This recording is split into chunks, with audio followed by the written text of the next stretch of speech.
vamos a comenzar hablando un poco de primero de quién era Alfonsín, cómo llega al poder. Eh, Primero una aclaración, ¿no? Me saltó este mensaje, no sé qué es. Sí. ¿Cómo se llama? Bueno, primero una aclaración, ¿no? Que- En, ¿Quién era Alfonsín? Esto lo saben, en el año 83 hay elecciones, la dictadura había terminado de la peor manera, ya vimos todo lo que hizo. Y en el año 83 obviamente van a haber elecciones sin proscripción, se van a presentar varias listas, varios partidos, pero los dos más importantes, los que tenían chances, ¿cuáles eran? La Unión Cívica Radical, que presentaba la fórmula Raúl Alfonsín, Víctor Martínez, y el peronismo, el PJ, el Partido Justicialista, que la fórmula era Ítalo Luder de Olindo Vittel. Las campañas que fueron de. Las campañas para la elección fueron masivas. Ustedes imagínense, durante la dictadura esto lo vimos, hubo mucha represión, hubo censura política, entonces eh, fue como que la sociedad de alguna manera tomó bien la apertura democrática, digamos esta chance de volver a decidir su propio destino, fueron actos masivos. Alfonsín se presentaba así como un candidato republicano, respetuoso de las instituciones. Recuerden que no sé si ustedes han visto esa imagen de que el tipo en el cierre de campaña recitó el preámbulo de la Constitución, entonces se mostraba como un tipo republicano respetuoso, que en ese contexto, ustedes imagínense, salida de la dictadura, una dictadura sangrienta que fue terrible, de alguna manera compraba a la gente. En la vereda de enfrente, en el Partido Justicialista, la cosa era un poco más compleja porque ya las candidaturas se habían cerrado de una forma así con problemas, y además hay una imagen en el cierre de campaña del- de la campaña del Partido Justicialista, no sé si esto alguna vez lo escucharon. El candidato a gobernador del PJ, que era eh, un hombre llamado Herminio Iglesias, lo que hizo fue prender fuego en una corona fúnebre que tenía la inscripción de la Unión Cívica Radical. Eh, Eso fue, algunos dicen que el peronismo perdió por eso, no perdió por eso, pero, pero fue totalmente mal visto por amplios sectores de la sociedad, porque insisto, hoy puede parecer algo menor prender fuego una corona fúnebre con las inscripciones de tus rivales políticos, pero insisto, en el contexto de terminar una dictadura terrible, que alguien hiciera eso, en, de alguna manera, eh, era piantavotos, para decirlo de una forma poco académica. ¿Por qué pierde las elecciones el peronismo? En, Hay varias explicaciones, incluso hay algunos que dicen, realizan alguna explicación un poco de tipo más sociológicas de ciertas transformaciones que tuvo la sociedad durante la dictadura, pero para decirlo de una manera más sencilla, eh, hay que ver que la sociedad todavía tenía presente lo que había sido los gobiernos peronistas del 73 al 76, que no sé si ustedes recuerdan, esto lo vimos, estuvieron atravesados por violencia, por crisis económicas, por descontrol político. Entonces como que de alguna manera el partido justicialista, el peronismo, estaba atravesado, ¿no?, por esos malos gobiernos que habían acontecido entre el año 73 y 76. Fue como que la sociedad le pasó factura al peronismo y decidió votar a la Unión Cívica Radical. Eh, Esto va a traer obviamente esta derrota. Ustedes fíjense que era la primera vez que el partido peronista perdía una elección para presidente, ¿no? Eh, entonces esto va a traer de alguna manera debates internos en el peronismo, no los vamos a hablar, no vamos a decir nada de esos debates internos porque nos vamos a centrar hoy en la presidencia de Alfonsín, lo vamos a decir después, pero ustedes tengan en cuenta que era la primera vez que el peronismo perdía una elección para presidente. El resultado sorprendió a varios, ahí ustedes tienen los porcentajes, el 51% de los votos a cual Alfonsín le ganó por 11 puntos. Ahora voy a hacer digamos una llamada al pie de página sobre este comentario. Pero digo, fue un resultado que sorprendió a muchos, que muchos ya incluso antes de las elecciones daban como victorioso al Partido Justicialista, y fue un resultado que sorprendió primero a muchos peronistas, pero a muchos sectores de la sociedad. ¿Qué era lo que le decía a los resultados? Ahí lo que están es el porcentaje de votos, pero recuerden que para estas elecciones estaba vigente lo que era la reforma constitucional del año 57. Entonces era un sistema de elección indirecta, ¿no? Como es similar al que hay en Estados Unidos. Vieron que ahora hay elecciones en Estados Unidos, que es un sistema de elección indirecto. Uno vota a los electores. En realidad, Alfonsín de 600 electores sacó 317 y eso fue lo que le posibilitó la victoria.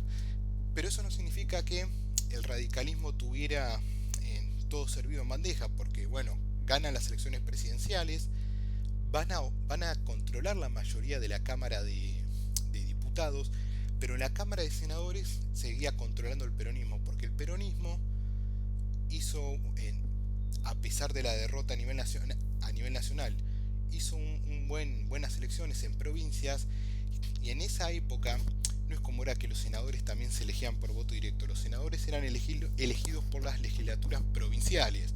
Entonces, si vos hacías una buena elección en las gobernaciones, te aseguraba a controlar la Cámara de Senadores. Se podría decir como que estaba equilibrado el poder.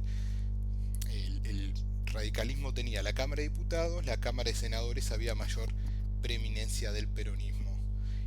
Alfonsín también va a gobernar del año 83-89, en esta época, de nuevo, por la Constitución, los mandatos presidenciales duraban 6 años sin posibilidad de reelección. Bueno, dicha esta introducción, de nuevo también para repasar, a nivel económico, a Alfonsín le dejaron una herencia bastante dura. Esto lo vimos, la dictadura fue una calamidad en muchos aspectos, en el económico no fue la excepción.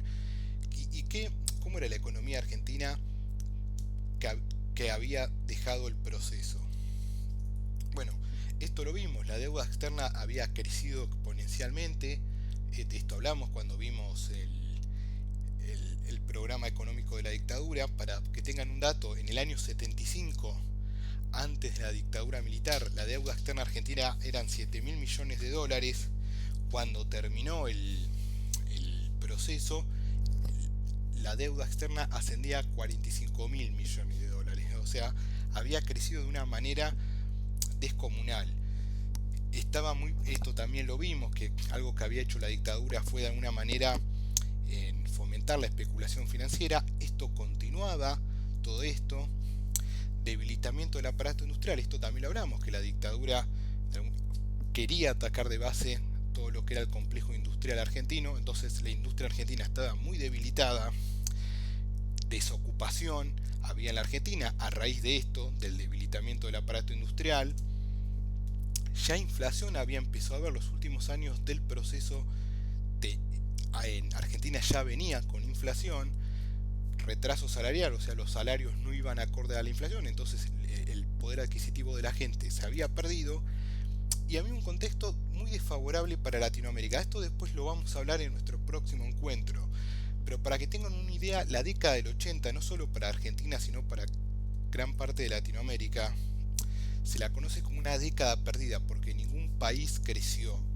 Es decir, todos los países, a todos los países les fue mal, para decirlo de una forma simple, ¿no? Bueno, esto era, no lo quiero tampoco explicar esto del contexto internacional, lo voy a explicar en nuestro próximo encuentro para que esto no se haga tan largo, pero incluso regionalmente Latinoamérica estaba mal. ¿Se va entendiendo hasta acá, chicos? Hasta ahora estoy diciendo cosas, repasando incluso y presentándose. ¿Se entiende? Sí, profe, se entiende bien. Joya. Bueno, vamos a ver la economía de Alfonsín. Yo para presentar el tema decidí dividir lo que es el aspecto económico de Alfonsín, que va a ser terrible, y ahora vamos a ver por qué, va a terminar muy mal. Lo dividí en tres etapas. La primera etapa, que arranca del año 83 al 85, el ministro de Economía va a ser un hombre llamado Bernardo Greenspoon, como ahí ven en pantalla. ¿Y cuál era el objetivo? Como ahí pueden leer, dice recomponer el mercado interno para responder a las necesidades inmediatas de la sociedad. ¿Qué significa esto? Es como que, el, si recién acabamos de ver en la diapositiva anterior que la dictadura había dejado una herencia muy mala con desocupación, pobreza, etcétera, retraso salarial, lo que primero quería hacer Alfonsín, que era intentar de alguna manera generar una economía para responder a las necesidades sociales que había en ese entonces. Una aclaración, que esto también sirve para entender ahora las políticas que vamos a ver. La gente que estaba en este primer gabinete económico que rodeaba a este Bernardo Greenspoon habían formado parte del gobierno de Arturo Illia, ¿no? El que gobernó entre el año 63 y 66 y que tenían una idea en que pensaban que el Estado tiene que regular las variables económicas. Entonces esto para que ustedes vean en qué orientación o qué ideología económica tenían. ¿Cuáles entonces fueron las medidas de esta época? Bueno, primero aumentar el salario real, decían, si el salario estaba atrasado con respecto a la inflación, tenían que aumentar los salarios, intentar bajar la inflación, ¿no? Renegociar el pago de la deuda externa, si decíamos que Argentina está totalmente endeudada, bueno, intentar renegociar el pago, o una quita o las prórrogas, y mayores impuestos a la riqueza y a los ingresos. ¿Cómo?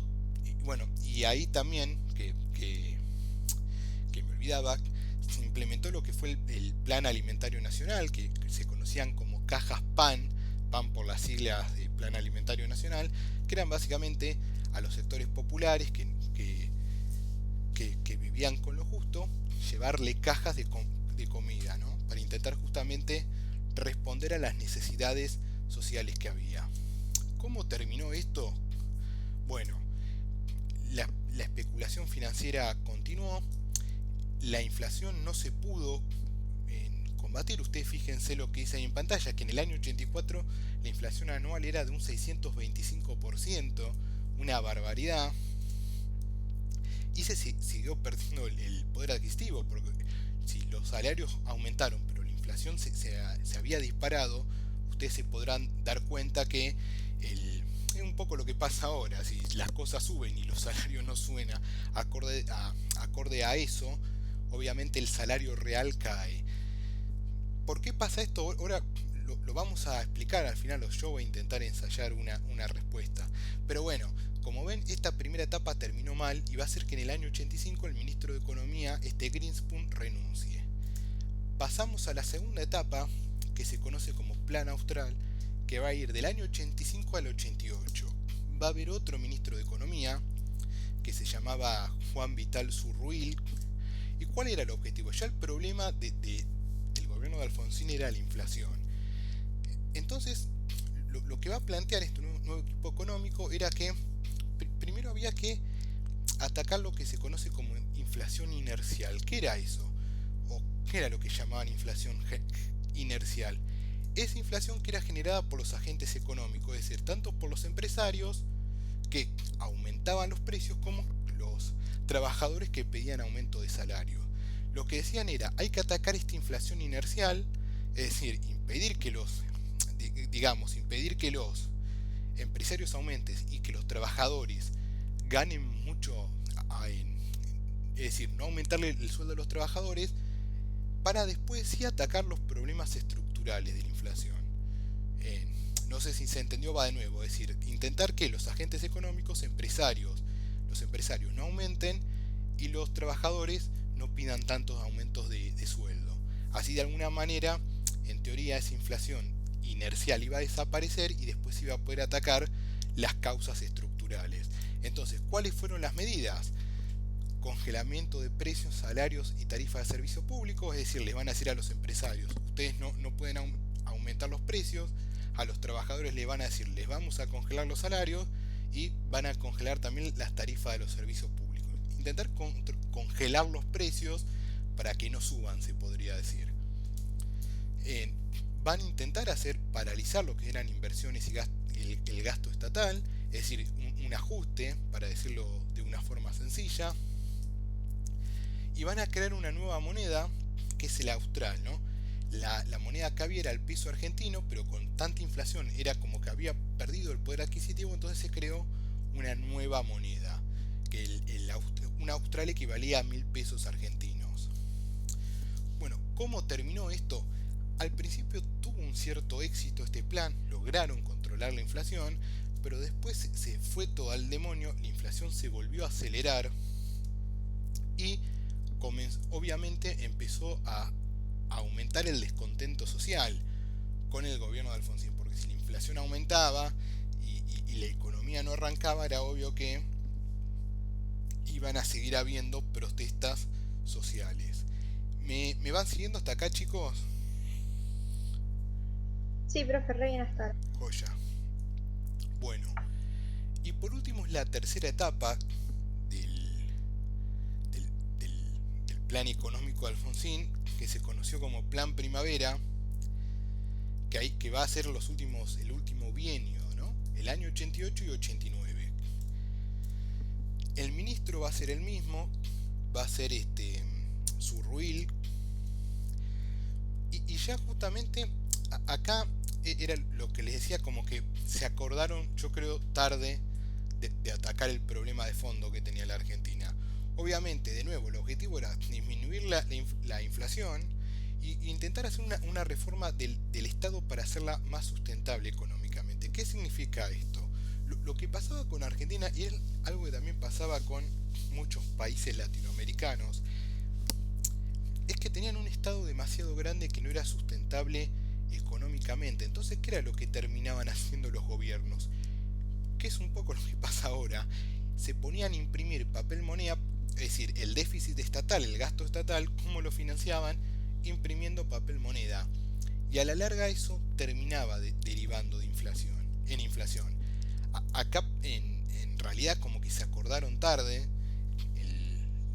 digamos, encontraron tarde o no quisieron encontrarlo, no pudieron, un poco parafraseando a Alfonsín, no supieron, no quisieron o no pudieron ver cuál era el problema de fondo. Un Estado bastante grande.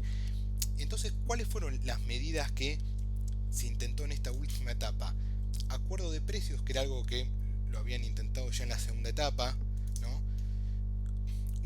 De nuevo, esto también lo estaban haciendo ya en la segunda etapa, que es que el Estado regulara la compra y venta de divisas, porque ustedes fíjense, yo esto no lo dije, pero lo deben saber que es algo que pasa ahora. A mayor inflación, a mayor devaluación de la moneda argentina, fuera el peso argentino o el austral, que era lo que pasaba, el dólar se disparaba, que es un poco lo que pasa ahora, ¿no? Yo esto no lo dije, lo aclaro, el dólar en esta época volaba por las nubes, ¿verdad? Pero ¿cuáles son tal vez las dos medidas, volviendo a esto, más importantes que ahora se las voy a mostrar y están en negrita? Una disminución mayor del gasto público, que tiene que ver con esto, hacer un Estado sustentable económicamente, que significa que el gasto público disminuirlo aún más, y esto, intentar privatizar las empresas. Es decir, ¿qué era lo que de alguna manera ya quería hacer acá Alfonsín? Intentar privatizar empresas públicas del Estado. Recuerden que en esta época había un montón de empresas que pertenecían al Estado argentino, como por ejemplo era YPF, los trenes, todos los canales de televisión pertenecían al Estado, Entel, que era la compañía de teléfonos, pertenecía al Estado.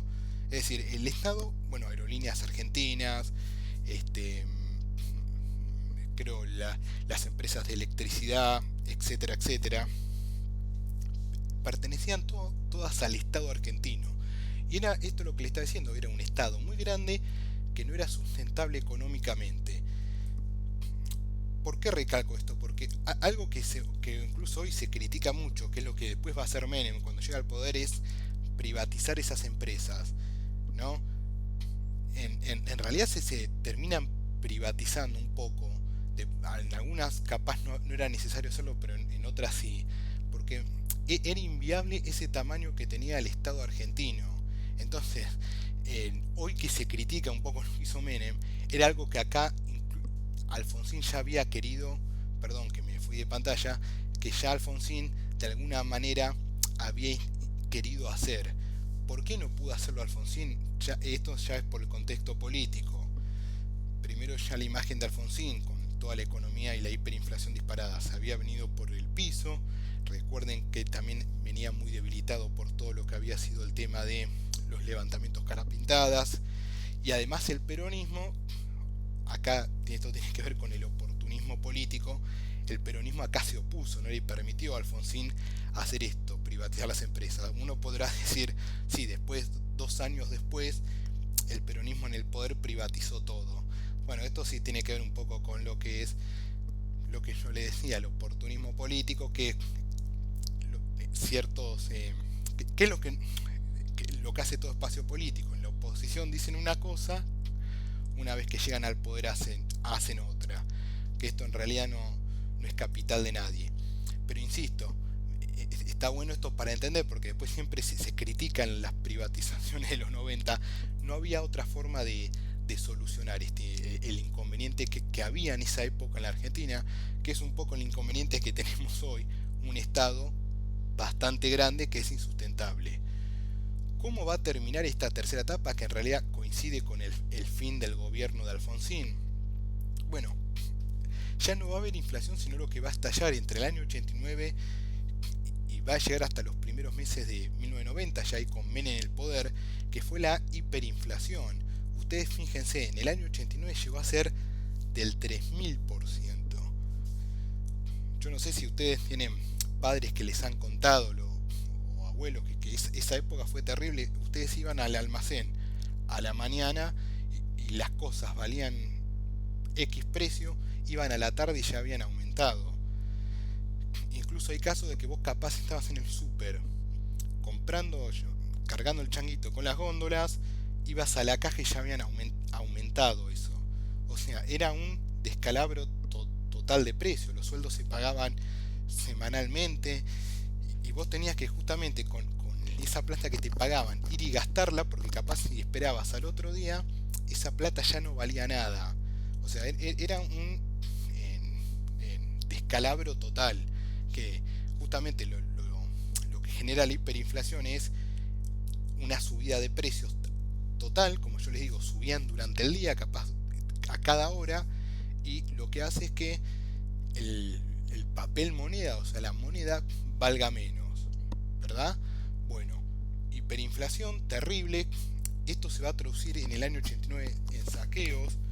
Los sectores más postergados, obviamente si estamos hablando en este contexto donde eh, cualquier cosa, pero sobre todo los alimentos subían de una manera descomunal, se va a traducir en saqueos, sobre todo en los lugares como era el conurbano y bueno, la ciudad de Buenos Aires, también pasó en el Gran Rosario y demás, en todo lo que serían las grandes zonas del país.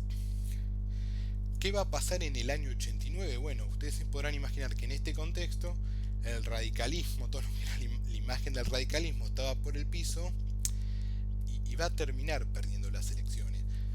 Como les dije hace un rato, Alfonsín no se podía presentar porque no lo permitía la Constitución. El candidato de la UCR va a ser Angelos, que era gobernador de Córdoba, y va a perder las elecciones con otro gobernador que ya vamos a hablar, que era de La Rioja, que era Carlos Menem. Pero bueno, va a terminar obviamente el radicalismo perdiendo.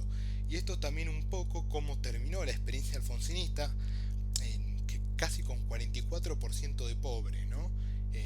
Por eso, desde lo económico fue una presidencia muy mala. Sobre todo, bueno, yo recién les hablaba de la hiperinflación. También pasaban cosas como no se hicieron las inversiones en electricidad, sobre todo en los 2 últimos años, había cortes eléctricos eh, constantes durante todo el día, pero justamente como no había capacidad de generar electricidad, entonces te cortaban la luz capaz 4 horas por día. La televisión funcionaba eh, solo durante 4 horas porque era necesario ahorrar la poca electricidad que había. Es decir, el país estaba en una situación de colapso total. Bueno, y esto es lo último. Una vez que ya Menem gana las elecciones, Alfonsín decide adelantar el traspaso para darle el poder antes porque ya la situación no daba para más, y en 6 meses antes se termina yendo del poder. Así todo eso fue importante porque se podría decir que esta democracia que estaban haciendo eh, continuaba, ¿no? Recuerden que fue el primer presidente post dictadura, y fue muy importante porque fue la primera vez en la historia que un presidente de un partido político le daba la banda presidencial a otro presidente de otro partido político, ¿no? En elecciones libres y democráticas. Eso, ustedes fíjense, ¿no? Los problemas que ha tenido nuestra democracia. Eso nunca había pasado hasta el año 89. Es decir, que un presidente de un partido político le cediera el poder a otro presidente de un color político distinto. Bueno, chicos, ¿se va entendiendo hasta acá?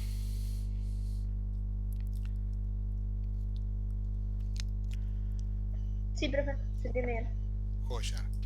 Bueno, y ahí como ven en el título, Alfonsín tuvo ciertas diferencias con el movimiento obrero. Sobre todo ustedes piensen que el movimiento obrero, la CGT, era peronista, ¿no? Entonces, ¿de dónde nacían estas diferencias? Primero había diferencias ideológicas. Estamos diciendo que la mayor confederación general era la Confederación de Trabajadores, era la CGT, que era de ideología peronista o de filiación peronista. Era obvio que iba a tener choques con un presidente de otro partido, de otro color político. ¿Quién dirigía la CGT en esta época? Bueno, un sindicalista llamado Saúl Ubaldini. Ya hablamos de Saúl Ubaldini. Yo les expliqué que fue el primer dirigente sindical que le hizo un paro a la dictadura en el año 79. Él dirigía en ese entonces la CGT Brasil. No sé si se acuerdan que durante la dictadura dijimos eh, la CGT se había dividido en dos. La CGT Brasil, que era más combativa, y había otro sector dirigido por Triaca, que era colaboracionista con la dictadura. Y este Saúl Ubaldini fue también, que esto lo dijimos, el que le hizo esa marcha a la dictadura el 30 de marzo del 82, previo a la guerra de Malvinas, que yo incluso les hice ver un video que se reprimió esa marcha. Bueno, era este Saúl Ubaldini era ese dirigente. Obviamente, dirigente de raigambre peronista, iba a tener un choque con un presidente de la UCR. Esas diferencias ideológicas. Después también había diferencias económicas. ¿Por qué? Porque obviamente la CGT se va a oponer a esos intentos privatizadores del plan Primavera, de esto que hablamos. Se va a oponer obviamente a los congelamientos de salarios que ya hablamos. Ustedes imagínense, viene un gobierno que dice voy a congelar salarios, los sindicalistas iban a saltar. O cuando esto decíamos también, que se intentó reducir el gasto estatal y reducir el peso del Estado. Eso significaba menos trabajadores en el Estado, significaba más despidos. Es obvio que iba a saltar la clase obrera, ¿no? Y además esto, que ustedes imagínense, si estamos diciendo que durante los gobiernos de Alfonsín hubo inflación terrible y terminó estallando una hiperinflación, obviamente eso iba a aumentar la conflictividad social, porque ¿qué iban a hacer los sindicalistas? Estar pidiendo aumentos de sueldo a cada rato. Entonces eso generaba obviamente rispideces. Y después se puede hablar de diferencias políticas. Alfonsín intentó, se podría decir, democratizar las cúpulas sindicales. Él lo que quería, ¿qué era lo que quería? Que en los sindicatos, en la conducción de los sindicatos estuviera representada la minoría, ¿no? Entonces esto Alfonsín lo hizo para atacar el poder del peronismo en los sindicatos, y obviamente ustedes se podrán imaginar que esto que les exigía Alfonsín, que intentó presentar una ley, después se tiró atrás de esta ley de incluir a las minorías, terminó generando resistencia en el sindicalismo de Saúl Ubaldini. Y durante la presidencia de Alfonsín, ahí yo les pongo, la CGT le hizo 13 paros nacionales, que algunos fueron discutidos, pero bueno,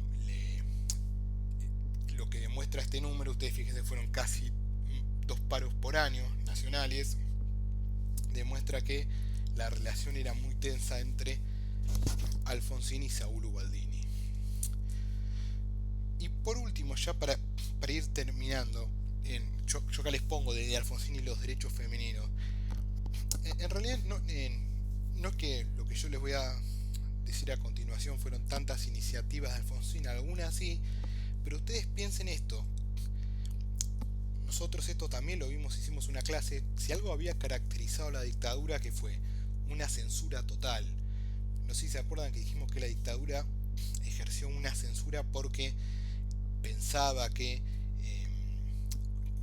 había ciertas actividades culturales o ciertos comportamientos que de alguna manera intentaban contaminar la mente de las personas para volverlos marxistas y anticatólicos. No sé si se acuerdan que esto lo vimos. Bueno, por eso la dictadura ejerció una censura terrible en todos los ámbitos, en el ámbito educativo, en el cultural, en la literatura, el cine, etcétera, etcétera. Bueno, cuando termina la dictadura y vuelve la democracia, toda esa censura termina. Digamos, una de las características de la democracia, ¿cuál es? Que haya libertad de pensamiento. Entonces, hubo un florecimiento de muchas actividades culturales en esa década del 80, en el ámbito del cine, de la literatura, en el rock, y hubo una flexibilización en todo lo que era digamos, los comportamientos sociales, ¿no? Si dijimos que una dictadura muy conservadora intentaba de alguna manera reprimir comportamientos pocos habituales o poco ortodoxos, obviamente con esto se termina con la democracia. Y hubo un par de medidas que se hizo en esta década del 80, se podría decir, que tiene que ver con los derechos femeninos, ¿no? ¿Cuál fue? Yo les voy a nombrar 3, hay más, pero para no hacerlo tan largo. En 1985 se proclama la ley de patria potestad compartida.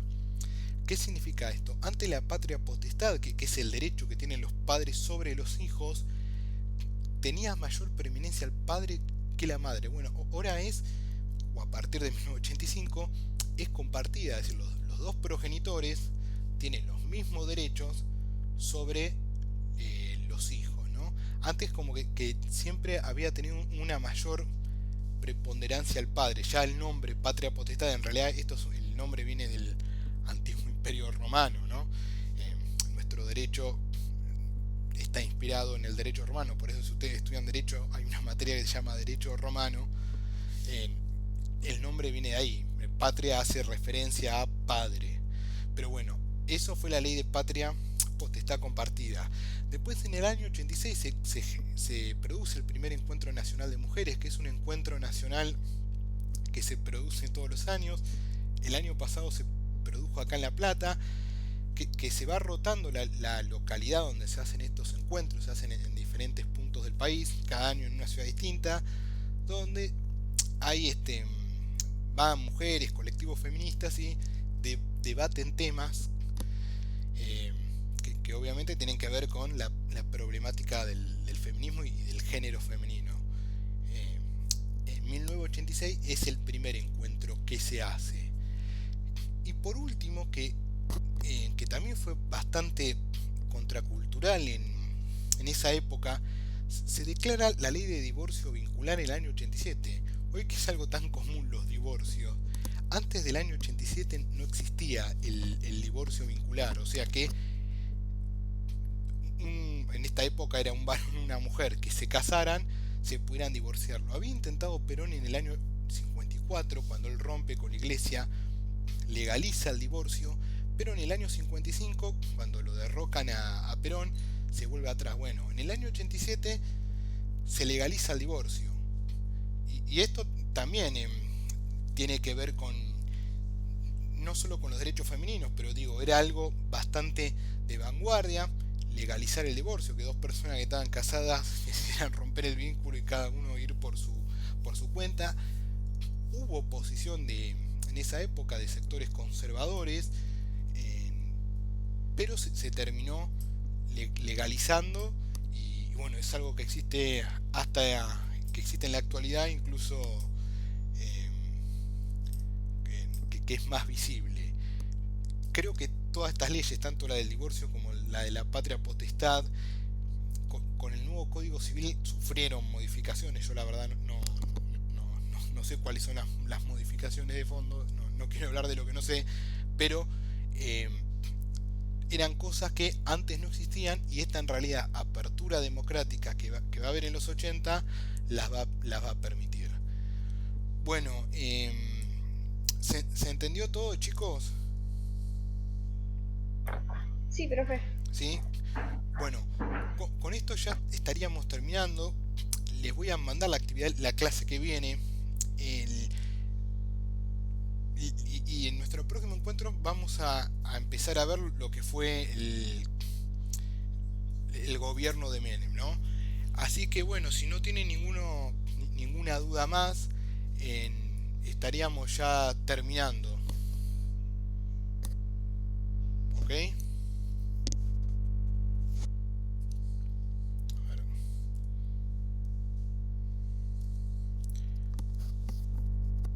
¿Se escucha ahí? Porque creo que se me cortó el micrófono. ¿Se escucha? Sí. Sí, estaban Bueno. hablando por el chat. Ah, está bien, está bien. Joya. No, está bien. Bueno. Joya, está bien, no, porque creí que en un momento se me había cortado. Estoy usando un micrófono que se conecta. Bueno, si está ya todo bien con esto, terminamos. Nos vemos la semana que viene. Les mando un saludo. Espero que estén bien. Gracias, profe. Un beso. No, gracias a ustedes. Nos vemos.